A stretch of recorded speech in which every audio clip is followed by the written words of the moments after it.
Dinamika pembangunan hukum di era reformasi terus berkembang pesat seiring dengan perubahan sosial, politik, dan ekonomi baik di tingkat nasional maupun di tingkat global. Kini, hukum baik di pusat maupun di daerah bukan hanya ditempatkan sebagai sistem nasional, namun juga sebagai objek pembangunan sebagaimana dicanangkan dalam RPJPN 2005-2025 yang kemudian dituangkan dalam RPJMN 2020-2024. Pembangunan substansi hukum sebagai bagian dari sistem hukum nasional hingga kini masih menyisakan pekerjaan yang cukup panjang, yaitu kondisi terlalu banyaknya peraturan perundang-undangan atau hyperregulation, regulasi yang tumpang tindih, inkonsisten, multitafsir, dan disharmoni yang berdampak pada ketidakpastian hukum di masyarakat.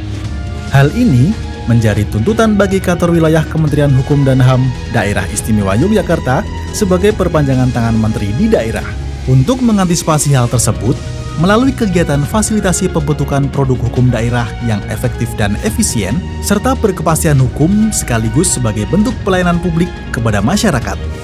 Sebagai jawaban dari tuntutan tersebut, Kantor Wilayah Kementerian Hukum dan HAM Daerah Istimewa Yogyakarta mengembangkan aplikasi Mandi,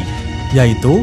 Harmonisasi Peraturan Daerah Yogyakarta, yang dibentuk sejalan dengan perkembangan paradigma administrasi publik saat ini dengan berbasis kepada penggunaan teknologi informasi yang berbasis internet Making Indonesia 4.0 dan reformasi birokrasi tematik berfokus pada sinkronisasi dengan pemangku kepentingan dalam pembentukan regulasi, integrasi proses monitoring dan evaluasi regulasi, optimalisasi akses dan partisipasi publik dalam penyusunan dan pembentukan regulasi, penguatan harmonisasi dan sinergitas kebijakan dan regulasi, dan dukungan database berbasis teknologi informasi.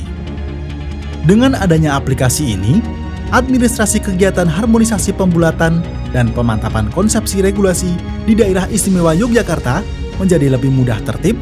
efektif, efisien akuntabel,